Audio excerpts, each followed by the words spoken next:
Hi guys, last video में हमने देखा था chapter 5 of Bipin Chandra administrative organisation and social and cultural policy.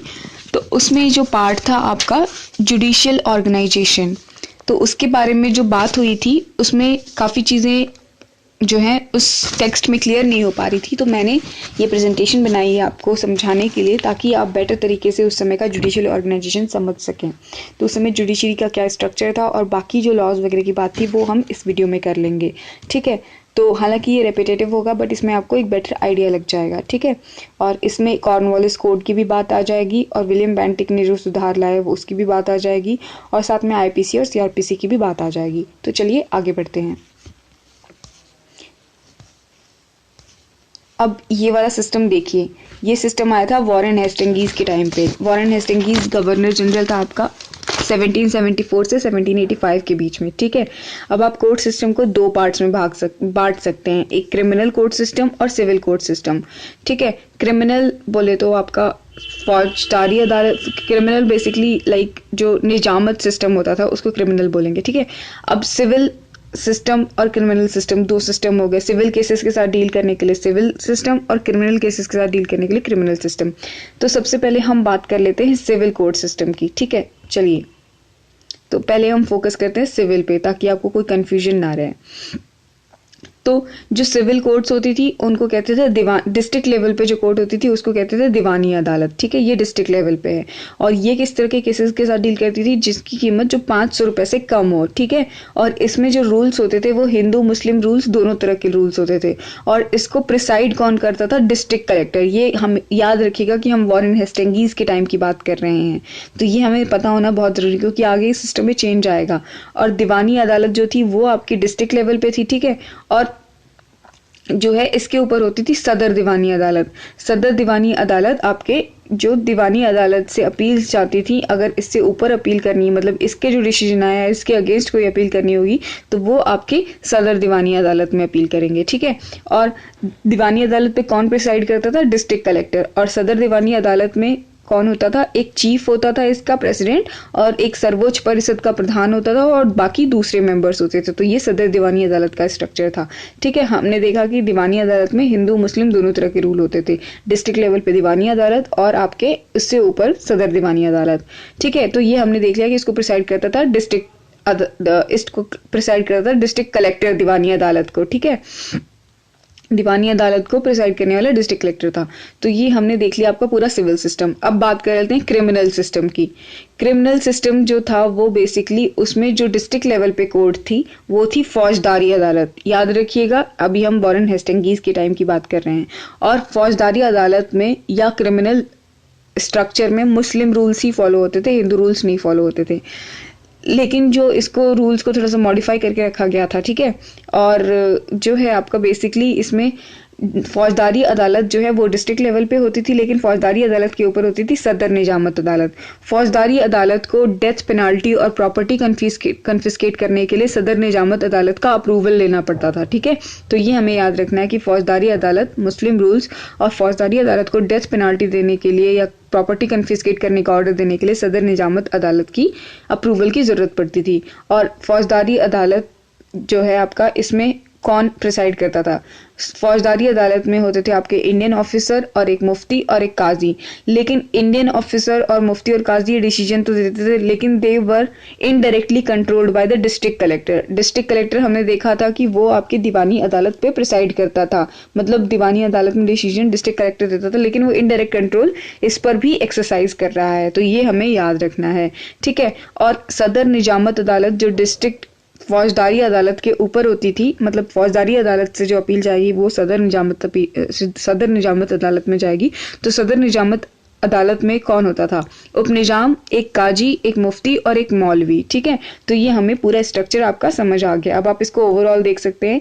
Court system में आपका दो तरह का सिस्टम है, civil system, criminal system. Civil यानी कि डिस्ट्रिक्ट लेवल पे दीवानी अदालत, और क्रिमिनल में डिस्ट्रिक्ट लेवल पे फौजदारी अदालत। दीवानी अदालत को प्रिसाइड करने वाला डिस्ट्रिक्ट कलेक्टर, और फौजदारी अदालत को प्रिसाइड करने वाली इंडियन ऑफिसर, मुफ्ती और काजी, ठीक है। और district collector indirect control exercise करता था फौजदारी अदालत पे, और दीवानी अदालत के ऊपर सदर दीवानी अदालत होती थी, और उसके मेंबर्स हमने देख लिए, चीफ, सर्वोच्च परिषद के प्रधान और दूसरे मेंबर। सदर निजामत अदालत को आपके बेसिकली उसके मेंबर्स थे आपके उप निजाम, एक काजी, एक मौलवी और एक मुफ्ती। तो ये पूरा स्ट्रक्चर समझ में आ गया, ये वॉरेन हेस्टिंग्स के टाइम का। अब कॉर्नवालिस के टाइम की बात कर लेते हैं। कॉर्नवालिस के टाइम पे क्या था कि कॉर्नवालिस ने पहले दो मेन चेंजेस किए। उसने फौजदारी अदालत को डिलीट कर दिया, ठीक है। डिस्ट्रिक्ट कलेक्टर का जो कंट्रोल था जुडिशरी पे उसको हटा दिया। मतलब उसने सबसे मेन काम ये किया कि डिस्ट्रिक्ट कलेक्टर और जुडिशरी का जो रोल था उसको जो है उसकी पावर को सेपरेट कर दिया। मतलब district collector had the right to collect revenue only now and no control over judiciary. तो ये दो काम उसने किए। फौजदारी अदालत हटा दी तो उसकी जगह आया क्या? उसकी जगह एक मतलब बेसिकली छोटे छोटे इंडियन मजिस्ट्रेट हो गए जो छोटे केसेस ट्राई करते थे।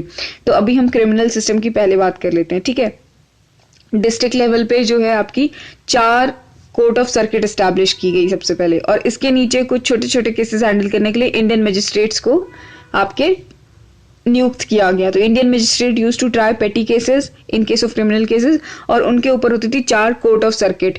ये 4 कोर्ट ऑफ सर्किट कहाँ एस्टैब्लिश की गई? कैलकाटा में, ढाका में, मुर्शिदाबाद में और पटना में। तो ये 4 जगह जो है आपकी 4 कोर्ट ऑफ सर्किट आपकी स्टैब्लिश की गई। और इसको प्रिसाइड कौन करता था? सिविल सर्वेंट्स इसको प्रिसाइड करते थे, ठीक है। जज होता था जो बेसिकली सिविल सर्वेंट ही होता था, ठीक है। तो और इस 4 कोर्ट ऑफ सर्किट के ऊपर आपकी होती थी सदर निजामत अदालत, पहले जैसा ही स्ट्रक्चर है। और सदर निजामत अदालत में एक चेंज आया कि इसको मुर्शिदाबाद से शिफ्ट करके कलकत्ता में बना दिया गया। ये हम बात करें कॉर्नवालिस के टाइम पे। सदर निजामत अदालत कौन हेड करता था? वही अब होंगे। इसमें एक गवर्नर होगा, एक पार्षद होगा, एक काजी और एक मुफ्ती। तो सदर निजामत अदालत हो गई, ठीक है। अब बात कर लेते हैं सिविल आपके कोर्ट की। तो सिविल कोर्ट में सबसे निचले स्तर पे आपका होता था मुंसिफ या अमीन्स होते थे जो इंडियन नेचर के होते थे, ठीक है। रूल्स वही है, यहाँ पे जो है आपके मुस्लिम रूल्स होते थे और यहाँ पे आपके हिंदू और मुस्लिम दोनों रूल्स होते थे, मतलब जो शास्त्रों के और शरिया के, ठीक है। मुंसिफ और आमीन इंडियन लेवल पे छोटे सिविल केसेस के साथ डील करते थे, और मुंसिफ और आमीन के ऊपर होती थी रजिस्ट्रार कोर्ट। और रजिस्ट्रार कोर्ट में जो आपके जो जजेस होते थे वो यूरोपियन होते थे, ठीक है। रजिस्ट्रार कोर्ट में जजेस यूरोपियन होंगे। रजिस्ट्रार कोर्ट जो मुंसिफ आमीन से ऊपर है, और रजिस्ट्रार कोर्ट के ऊपर जो अदालत होगी वो होगी दीवानी अदालत, ये डिस्ट्रिक्ट लेवल पे। और दीवानी अदालत में जो प्रिसाइड करेगा वो होगा आपका डिस्ट्रिक्ट जज, ठीक है। दीवानी अदालत से ऊपर होंगी 4 प्रोविंशियल कोर्ट्स ऑफ अपील। मतलब दीवानी अदालत के किसी डिसीजन के अगेंस्ट अपील करना है तो वो 4 प्रोविंशियल कोर्ट्स ऑफ अपील होंगी। और वो 4 प्रोविंशियल कोर्ट्स ऑफ अपील और कोर्ट ऑफ सर्किट बेसिकली 2 ही ऑफिसर्स का 2 अलग अलग नाम है। कोर्ट ऑफ सर्किट आपका बेसिकली क्रिमिनल केसेस के लिए नाम रखा गया, और provincial court of appeal basically civil cases के लिए नाम रखा गया। और ये जो 4 प्रोविंशियल कोर्ट ऑफ अपील है, ये भी इनके भी जो आपके लोकेशन है वो यही है, कैलकाटा, ढाका, मुर्शिदाबाद और पटना, ठीक है। और 4 प्रोविंशियल कोर्ट्स ऑफ अपील के ऊपर होती थी आपकी सदर दीवानी अदालत। सदर दीवानी अदालत में एक चीफ, एक सर्वोच्च परिषद का प्रधान और दूसरे मेंबर्स, ठीक है। तो ये हमने पूरा स्ट्रक्चर देख लिया आपके कॉर्नवालिस के टाइम का जुडिशियल सिस्टम का। तो कॉर्नवालिस ने आपके डिस्ट्रिक्ट कलेक्टर का जो कंट्रोल था जुडिशरी से वो हटा दिया, ठीक है। कॉर्नवालिस ने कुछ और भी मेन चेंजेस किए, उसकी हम बात कर लेते हैं। उससे पहले हमें ये जानना जरूरी है कि अगर आपको याद होगा, अगर आपने रेगुलेटिंग एक्ट पढ़ा होगा 1773 का, तो उसमें एक सुप्रीम कोर्ट स्टैब्लिश की गई थी जिसका जज था एलिजा एमपी। तो वो जो सुप्रीम कोर्ट बनाई थी वो आपके बंगाल के विद इन मैटर्स डील करने के लिए बनाई थी। तो ये आपको याद रखना था, और वो अभी भी आपके एग्जिस्टेंस में थी, ठीक है। और कॉर्नवालिस ने कुछ बड़े चेंजेस किए, उसकी बात कर लेते हैं। उसने जुडिशरी में सेपरेशन ऑफ पावर किया कि मतलब जुडिशरी जो है बेसिकली उसको डिस्ट्रिक्ट कलेक्टर के रिस्पॉन्सिबिलिटी से हटा दिया कि जुडिशरी में जो अब डिस्ट्रिक्ट कलेक्टर जो है प्रिसाइड नहीं करेगा, बेसिकली डिस्ट्रिक्ट जज प्रिसाइड करेगा, ठीक है। रेवेन्यू में उसने परमानेंट सेटलमेंट लाया था, और कॉमर्स के केस में उसने ये रिफॉर्म किया था कि उसने ऑफिशियल्स की सैलरी बढ़ा दी थी ताकि करप्शन कम हो सके। और पुलिस और सिविल सर्विसेज का जनक भी कहा जाता है कॉर्नवालिस को। और पुलिस के केस में उसने हर एक थाना में एक दरोगा आपके नियुक्त किया था, और डिस्ट्रिक्ट लेवल पे एक डीएसपी यानी कि डिस्ट्रिक्ट सुपरिटेंडेंट ऑफ पुलिस आपके नियुक्त किया था, ठीक है। और तीसरा एंग्लो मैसूर वॉर जो है इसके टाइम पे हुआ था, कॉर्नवालिस के टाइम पे, और इसी समय ट्रीटी ऑफ सेंगपट्टनम 1792 साइन हुई थी। और एक ऐसा ये इकलौता गवर्नर जनरल है जिसका जो ग्रेवयार्ड है वो गाजीपुर में है। तो ये कुछ फैक्ट्स और फिगर्स हैं, ये हमने देख लिए, ठीक है। अब विलियम बेंटिक के टाइम पे जुडिशियल सिस्टम में क्या अंतर आया वो देख लेते हैं। विलियम बेंटिक ने क्या किया, प्रोविंशियल कोर्ट और कोर्ट ऑफ सर्किट को आपके डिलीट कर दिया, हटा दिया, और उसकी जगह प्रोविंशियल कोर्ट या कोर्ट ऑफ सर्किट के लिए, प्रोविंशियल कोर्ट हमने देखा था, प्रोविंशियल कोर्ट आपके बेसिकली सिविल मैटर्स के साथ डील करने के लिए थी, कोर्ट ऑफ सर्किट जो है आपके क्रिमिनल मैटर्स के साथ डील करने के लिए थी। और इनका जो वर्क था वो अब असाइन कर दिया एक कमीशन को पहले, ठीक है, एक कमीशन को पहले असाइन किया गया, और फिर कमीशन हटा करके फिर उसको डिस्ट्रिक्ट जज को असाइन कर दिया गया, उसके बाद डिस्ट्रिक्ट कलेक्टर को आपके असाइन कर दिया। मतलब यहाँ पे उल्टा चल रहा है, उल्टी गंगा बह रही है कि पहले तो एक कमीशन को दिया गया, फिर डिस्ट्रिक्ट जज को दिया गया, फिर डिस्ट्रिक्ट कलेक्टर को दिया गया। और कॉर्नवालिस के केस में पहले डिस्ट्रिक्ट कलेक्टर के पास थी चीजें, तो उसने डिस्ट्रिक्ट जज को दिया, फिर डिस्ट्रिक्ट जज को ही दिया ये कमीशन वाला अगर पार्ट आप क्या एलिमिनेट कर दें।